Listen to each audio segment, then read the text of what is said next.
In 2017, a new user was taking Reddit, one of the world's most popular social media platforms, by storm. A user who called themselves Deepfakes was posting images that looked real but were digitally altered. 90,000 followers later, Deepfakes was banned from Reddit, but the name stuck. Imagine waking up one morning, checking your phone, and seeing that your friends are talking about a viral video that they didn't know you were in. Now, imagine that you also didn't know that you were in this viral video. That's because you were never actually in it. Someone took your picture from the internet and created a deepfake based on that one photo. With the recent explosion of artificial intelligence technology, it has never been this easy to deepfake someone or to be deepfaked. 5 years ago, I would have said the threat for deepfakes, particularly around non-consensual sexual imagery, is to actors, actresses, politicians, people who have a big public profile, because you needed a lot of data of them. Now, people can clone your voice and clone your likeness if you have a relatively small footprint. You've got some TikTok videos online, you've done a YouTube video, your voice is in an interview for your newspaper and school, and suddenly your likeness is up for grabs.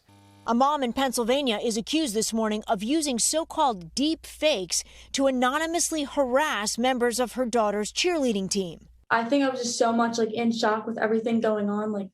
I couldn't really comprehend what was going on. It is thousands a month that you'd have to pay to have someone look through the internet endlessly and take down anything like this. And the person that made that website, I'm going to fucking sue you. I promise you. With every part of my soul, I'm going to fucking sue you. We've also seen them with female business owners. Women in child custody battles have had deepfakes of them pop up as well.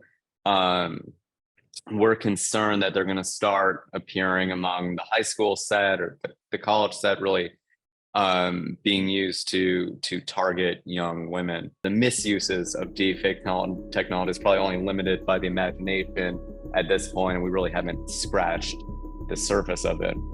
The main problem with punishing those that create malicious deepfakes is identifying those individuals and tracking them down. There is work at the federal level on passing more aggressive legislation to protect women.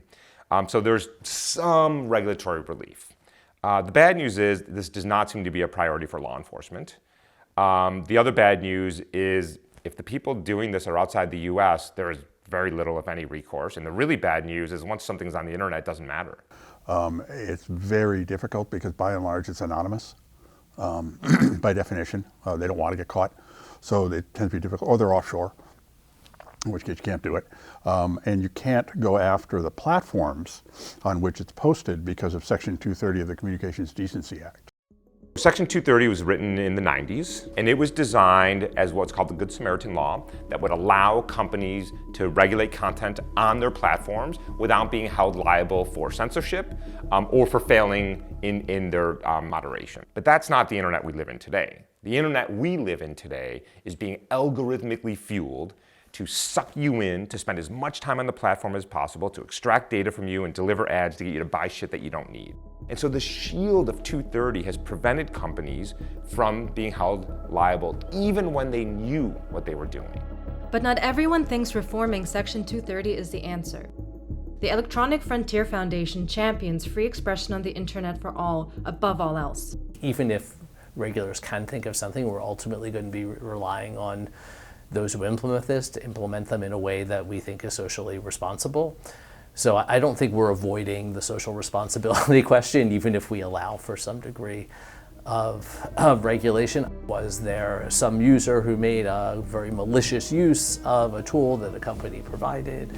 It seems that just merely providing a tool for the public to use that should not, as a general matter, create liability. So I think if you are developing technology where there is a clear weaponization, you should be responsible for that. And there are things we can do. We can put digital watermarks into every single piece of synthetic content so that when it gets into the wild, we can track it. We can extract fingerprints from every single piece of digital content so that we can keep track of this content. Having something at the bottom that says this is fake is not going to deter anybody from making it, and nor for the pervs that want to look at it from looking at it. And the harm is out there because somebody's take, for example, their face, their image has been placed in a context which is false. So that's not going to do it. But preventing it altogether, I have no clue how you would do that. I don't think anybody does. But if the threats posed by deepfakes are not preventable, what does the future hold for our society's increasing dependency on AI? We've entered this world suddenly where images and videos are no longer a definitive recording of the events of the world. And what that means is that it's very easy to deny reality because it is possible to manipulate an image or a video. Very real national security threat. Could impact the 2020 election. Could become a real and present danger to our democracy. What does this say about us, about our humanity? That we think this is okay to torture other human beings like this? I honestly don't know. And here's the thing is, I think we've always had this in us, but I think the social rules have sort of kept us together. You are rewarded on the internet for that behavior with likes and shares and retweets. And so it brings out the worst in us because of the anonymity and the safety of it, if you will, but also it's rewarding. You get rewarded for this because the other knuckleheads are telling you how great you are. This is not a world I want to live in. This is not, by the way, the internet I signed up for.